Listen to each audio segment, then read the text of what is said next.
네, 오늘의 뜨거운 이슈 주요 뉴스 시원하게 정리해드리겠습니다. 오늘의 커버스토리 박상현 아나운서 나와 있습니다. 어서 오세요. 네, 안녕하세요. 박상현입니다. 오늘도 좀 비 소식이 있죠? 오늘도 곳곳에 비가 내린다고 합니다. 네. 흐리고 비가 와서 한낮 기온이 28도에 그친데요. 지금도 보니까 한 21도 선에 머물고 있는데 예. 한낮에도 크게 오르지 못합니다. 또 습도도 높아서 오늘 야외 활동할 때 좀 후텁지근한 날씨를 느끼실 수가 있을 것 같고요. 남은 예. 한 주 동안 전국 곳곳에 계속 비가 많이 온다고 하네요. 네. 자, 먼저 청문회 슈퍼위크 소식부터 전해주세요. 첫날부터 파행으로 얼룩졌잖아요. 그렇죠. 배경훈 과기부 장관 후보자 인사청문회에서 국민의힘 의원들이 노트북에 붙인 최민희 독재 아웃 피켓을 두고 초반부터 날선 공방이 이어졌습니다. 예. 윤석열이 독재했지 최민희가 독재했습니까? 말이 되는 소리를 해라. 이렇게 김현 민주당 의원이 목소리를 높였고요. 예. 이에 최민희, 김현이 독재했지 뭘 이렇게 김장현 국민의힘 의원이 응수하기도 했습니다. 예. 결국 청문회 시작 선포도 하기 전에 회의는 중단이 됐고요. 이후에 최민희 위원장이 경호 직원에게 피켓을 떼라고 지시하면서 충돌은 또 극에 달했고 네. 결국 장관 후보자를 상대로 한 질의는 오후가 돼서야 시작이 됐습니다. 여야는 청문회 전국을 고리로 한 여론전도 이어갔습니다. 국민의힘은 강선우 여가부 장관 후보자, 이진수 교육부 장관 후보자 등 5명을 거론하면서 무자격 오적이라고 압박 수위를 끌어올렸고요. 반면에 민주당은 능력 중심의 검증을 강조하면서 야당의 공세는 선동이자 국정 발목 잡기라고 반박했습니다. 자, 후보자 한 명씩 짚어보겠습니다. 네. 강선우 여성가족부 장관 인사청문회요. 보좌관 갑질 의혹에 대해서 해명을 했죠. 네, 그렇습니다. 그 갑질 의혹이 불거진 이후에 첫 공식 석상이라고 볼 수 있을 것 같아요. 예. 국민의힘 보좌진들 항의를 들으면서 강선우 장관 후보자는 핏기 없는 얼굴로 청문회장에 들어섰습니다. 갑질 왕과 내란 정당 아웃을 새긴 맞불 피켓으로 여야 간 고성이 오갔고요. 강 후보자는 겨우 고개를 숙였습니다. 모두 다 제 부덕의 소치다. 다시 한번 심심한 사과를 드리는 바다. 이렇게 얘기를 했습니다. 말씀하신 것처럼 역시나 쟁점은 갑질 의혹이었어요. 야당은 강 후보자가 집 쓰레기 처리를 지시했다는 의혹을 거론하면서 쓰레기 봉투를 꺼내 들었습니다. 흔들어 보이면서 직장 내 괴롭힘 아니냐고 따져 물었고 이에 강 후보자는 전날 밤에 먹던 걸 아침으로 차에 가면서 먹으려고 가지고 내려갔던 적도 있다라면서 그걸 다 먹지 못하고 차에 남겨놓고 그 채로 내린 건 잘못이라고 생각한다고 해명하기도 했습니다. 한편 민주당은 변기 수리 같은 다소 자극적인 의혹에 대해서 해명할 기회를 주기도 했습니다. 장철민 의원이 혹시나 좀 부족한 부분이 있으면 일단 말씀 부탁드리겠다라고 기회를 줬고 강 후보자는 비대 노즐에서 물이 뿜어져 나오고 있었다. 지역 보좌진에게 제가 어떻게 하면 좋겠냐고 조언을 구하고 부탁을 드렸던 사안이다. 이렇게 해명을 하기도 했습니다. 또 각종 의혹을 제보한 보좌진을 법적 조치했는지도 화두였어요. 내부 고발을 한 전직 보좌진에게 법적 조치를 할 거라는 일부 언론 보도에 대해서 강 후보자는 사실과 다르다고 일축했습니다. 자, 정도영 장관 후보자 인사청문회는요. 네, 정 후보자의 어떤 대북관과 도덕성 자질을 두고 좀 공방이 이어지는 모습이었습니다. 우선 민주당은 윤석열 정부의 대북 정책을 비판하면서 정 후보자가 남북 관계를 회복할 적임자라고 평가했습니다. 홍기원 의원은 정 후보자가 한반도 평화와 남북 관계 개선, 남북 교류 협력에서 큰 일을 많이 했는데 어려운 시기에 적임자가 아닌가 한다라면서 노무현 정부 시절 통일부 장관을 지낸 정 후보자의 경력을 부각했습니다. 반면 국민의힘은 비판의 날을 세웠습니다. 김기현 의원은 정 후보자가 북한 대변인 같다는 생각을 많이 한다라면서 북한 편에서 모든 걸 이해하고 북한 주민 인권 문제는 그쪽 자체의 문제니까 우리가 개입해서는 안 되고 인도적 지원만 하자는 입장인 것 같아서 대단히 위험하다고 강조했습니다. 국민의힘은 정 후보자의 도덕성도 문제 삼았습니다. 김기현 의원은 정 후보자가 농지 취득을 위해 위장 전입을 하고 농지를 사놓고 재산 신고를 하지 않아서 공직자 재산 등록 법률도 위반했다고 따졌고요. 유용원 의원은 후보자 배우자와 아들이 태양광 업체를 보유하고 있지만 후보자는 지난 3월에 태양광 설비 인허가 절차를 대폭 간소화하는 내용의 특별법을 발의했다고 지적했습니다. 이에 정 후보자는 위장 전입 의혹은 인정하면서 귀향했을 때 고정 생활비 마련을 위해서 태양광에 투자했고 생계형으로 태양광 발전 시설을 매입했다고 해명했습니다. 이외에도 여야는 정 후보자의 자료 제출 문제와 증인, 참고인이 채택되지 않은 상황을 두고도 공방을 벌였습니다. 네, 가족들이 태양광 업체를 좀 갖고 있는 것 같더라고요. 그렇습니다. 자, 전재수 해양수산부 장관 후보자 청문회에서 해양수산부 부산 이전 문제뿐만 아니라 내년 지방선거 출마 관련해서도 질문이 쏟아졌어요. 네, 그렇습니다. 일단 그 청문회 시작부터 해양수산부의 부산 이전의 필요성을 전 후보자가 역설을 했어요.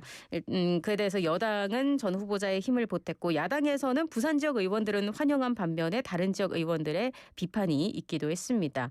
또 야당 의원들은 전 의원에 대해서 해양수산 관련 전문성이 없다고 지적하기도 했습니다. 이에 대해서 전 의원은 저는 부산 사람이고 부산을 지역구로 하는 국회의원이다. 부산에서는 바다를 떠나선 정치할 수 없다라면서 더 열심히 공부하고 소통하겠다고 덧붙였습니다. 말씀해 주신 것처럼 부산 지역 유일의 여당 의원인 후보자의 부산시장 출마 여부도 도마 위에 올랐어요. 해수부를 부산으로 옮기고 그 업적으로 전 후보자가 부산시장에 출마하려는 거 아니냐라고 꼬집는 목소리가 있었던 건데 전재수 후보자는 내년 부산시장 선거 출마를 생각할 겨를이 없다. 실질적인 성과를 내는데 집중하도록 하겠다라고 했습니다. 여기에 대해서 이제 불출마 선언이라고 봐도 되느냐라는 질문이 나왔는데 네. 이에 대해서는 세상 일을 단전적으로 말씀하실 수는 없지 않느냐라면서 즉답을 좀 피하는 모습을 보이기도 했습니다. 네, 출마할 것 같습니까? 출마하지 않을 것 같습니까? 저도 궁금합니다. 어떨까요? 네, 자, 3명의 후보자 장관 후보자 인사청문회 소식을 전해주셨는데 이 네. 3명의 후보자가 다 국회의원들입니다. 그렇습니다. 자, 국회의원이 아닌 배경훈 과기부 장관 후보자 청문회는 어땠습니까? 앞서 말씀드렸습니다만 오전 내내 파행을 빚다가 오후에 겨우 시작을 했고요. 예. 국민의힘 의원들은 배 후보자가 재정 상태가 좋지 않은 회사에서 전문 연구 요원으로 군 복무할 때 박사 과정도 병행을 했는데 다른 직원들보다 더 많은 보수를 받은 사실을 추궁을 했습니다.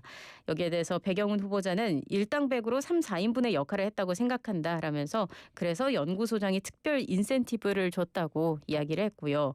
또 배 후보자는 병무청의 승인을 받은 뒤에 휴직 기간에도 일을 했다면서 회사 폐업 이후 병역 기간이 2달 더 산입된 데에 대해서도 해명을 내놨습니다.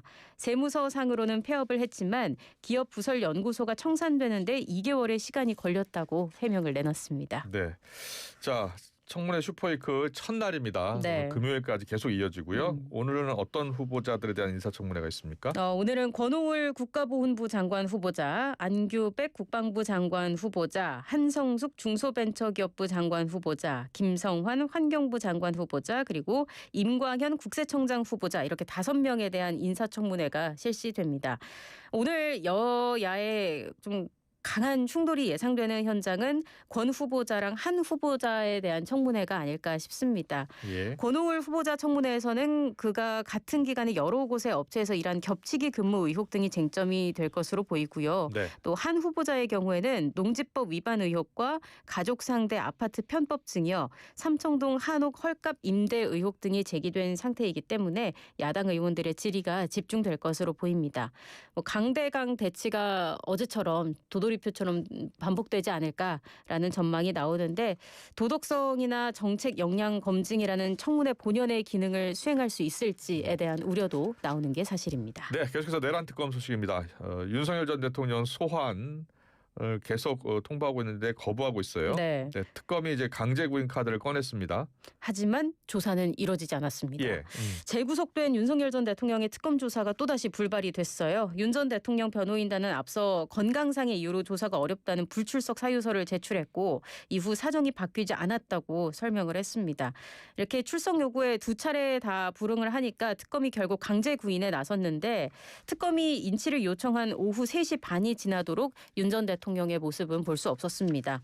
특검은 교정당국에서 인치 지휘 수행이 어렵다는 연락을 받았다고 밝혔습니다. 윤 전 대통령이 수용실에서 나가기를 거부하고 있는 상황에서 교도관들이 전직 대통령을 상대로 강제적인 물리력을 동원하기는 난감하다는 것이었는데요. 박재홍 특검보는 오랜 기간 검사로 재직해서 구속 수감자의 조사 업무를 누구보다 잘 아는 윤 전 대통령의 소환 불응을 받아들이기 어렵다면서 유감을 표했고요. 예. 그러면서 구속된 피의자의 인치 지휘는 구속영장에 수반된 당연한 절차고 피의자 의사에 의해 결정되는 게 아니라고 강조했습니다. 자, 특검이 오늘 다시 또 협조 공문 재차 발송했어요. 그렇습니다. 오늘 오후 2시까지 윤 전 대통령을 조사실로 데려와 달라라는 협조 공문을 보낸 건데요. 과거 이명박 박근혜 전 대통령이 구속됐을 당시에는 구치소 방문 조사도 진행을 했는데 특검팀은 김건희 여사 특혜 조사 논란을 사례로 들면서 방문 조사는 없다는 입장을 유지하고 있습니다. 교도관들이 전직 대통령을 강제로 끌어내는데 부담을 느끼는 만큼 윤 전 대통령이 이번에도 버티기에 들어간다면 특검 수사에 난항이 생길 가능성도 거론되고 있습니다. 지금 20일 동안의 구속 피고인 조사 기간 중에 벌써 닷새가 지나고 있는 상황이거든요. 예. 특검이 어떤 또 특단의 조치를 취할지도 주목되고 있습니다. 네. 계속해서 관세 협상 관련해서요. 네. 오늘 주요 뉴스 가운데 하나가 30개월 이상 미국산 소고기 수입 제한 완화를 검토하고 있다라는 소식이에요. 네, 이게 조간에서도 많이 좀 집중적으로 다뤘던 뉴스인데요. 예. 8월로 예고된 미국의 상호관세 부과 시점이 얼마 남지 않은 만큼 네. 이제 미국 측에 내줄 건 내줘야 원활한 협상이 가능하다라는 판단이 아닐까 싶습니다. 트럼프 대통령이 이재명 대통령에게 지난 현지 시간 7일에 보냈던 관세 서한을 보면 예. 지난 이달 9일로 예정됐던 한국산 수입 제품에 대한 25% 상호관세 부과 시점을 8월 1일로 연기하면서 비관세 장벽 철회를 요구했거든요. 예. 대표적으로 지목된 항목이 이 30개월 이상 미국산 소고기 수입 금지 해제였습니다. 한국은 2008년 광우병 사태 이후 지금까지 30개월령 이상 미국산 소고기 수입을 제한하고 있습니다. 그렇죠. 예. 30개월 이상 된 미국산 소고기 수입하지 않습니다. 그렇습니다. 이게 전 세계에서 이렇게 원령 제한 규제를 적용하고 있는 국가가 러시아와 벨라루스 그리고 한국뿐이라고 해요. 예. 그래서 미국은 이 원령 검역 제도를 유지하느라 비용이 많이 든다면서 철폐를 압박하고 있는 것으로 알려졌습니다. 예. 관세 협상을 주도해온 여한구 산업통상자원부 통상교섭본부장도 농축산물도 전략적인 판단을 해야 한다고 얘기를 했어요. 예. 협상 타결을 위해서 민감한 이 농축산물 개방에 전향적 검토 가능성을 열어둔 발언으로 해석이 되면서 이목이 현재 집중되고 있는 상황입니다. 우리 축산 농가들 어떻게 합니까? 그러게요. 그런 것에 대한 대책 마련도 분명히 있어야 할 것 같고요. 가뜩이나 지금 수입산 쇠고기 때문에 어려움을 그렇죠. 많이 겪고 있는 우리 축산 농가를 위한 대책 마련해야 합니다. 자, 계속해서 의대생 복귀 선언 이후 대학들 반응도 전해주시죠. 네, 일단 의대생 복귀 현황을 점검하면서 대학들이 상황을 좀 주시하고 있는 모습입니다. 네. 학업 지원 방안을 모색할 것 같은데요. 학사 일정 변경 같은 별도의 학사 정상화 대책이 있어야 할 텐데 정부의 구체적인 지침이 없는 상황에서 대학이 개별적으로 대책을 세우는 데에도 부담이 없을 수는 없을 것 같아요. 예, 예. 교육부는 의대 학사 일정 유연화 여부와 관련해서 아직 대학들과 구체적인 소통을 하고 있지는 않은 것으로 알려졌습니다. 차영하 교육부 부대변인은 의대생들의 복귀 시기나 방법 등은 학교별로 고려해야 할 여건들이 다르다면서 교육부는 학교 등 교육 당사자들은 물론이고 예. 보건복지부 등 관계 부처와 협의해서 방향을 모색할 예정이라고 밝혔습니다. 전공의들이 어제 여당 의원들을 만났죠? 네, 전공의들 복귀에도 지금 관심이 쏠리고 있는데 어제 예. 간담회가 열렸습니다. 한성존 대한전공의협의회 비상대책위원장은 잘잘못을 따지는 걸 넘어서 우리는 이 자리에서 살아가야 할 미래 세대이기 때문에 중증 핵심 의료를 재건하고자 한다라고 하면서 전공의 수련 환경 개선과 수련의 연속성, 의료 현장의 법적 부담 완화는 대한민국 미래 의료를 위한 주춧돌이 될 거라고 언급했습니다. 김재현 대전협 비대위원도 전공의들의 편한 수련을 위해서가 아니라 환자들의 안전과 더 나아가서 국가 보건 의료 시스템을 유지하기 위해서 수련 환경 개선이 필요하다고 강조했습니다. 네, 여기까지 듣겠습니다. 마지막으로 청취율 조사 기간 한 번 더 공지해 주세요. 네, 02-2000번대로 전화 올 수 있습니다. YTN 라디오 뉴스파이팅 김영수입니다. 잘 듣고 있다고 얘기해 주시면 저에게 굉장히 큰 힘이 됩니다. 참여하시고 저희에게 샵 0945번으로 문자 한 통씩 인증 문자 남겨주시면 추첨을 통해서 커피 쿠폰도 보내드리겠습니다. 많은 관심과 참여 부탁드리겠습니다. 네, 오늘의 커버스토리 여기서 마무리하고요. 내일 뵙겠습니다. 수고하셨습니다. 고맙습니다. 울림이 계속되는 모든 것들을 우리는 명작이라고 부른다. 지금도 시간이 지나도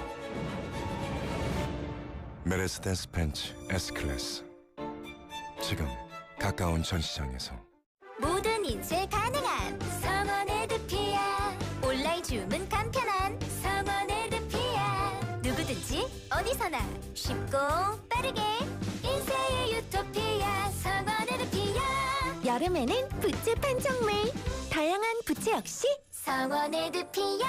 자연을 담아 자담 치킨 자담 자부심 담아 자담 치킨 자담 맛있어요 건강해요 잘 놀고 잘 자란 닭으로 만든 치킨.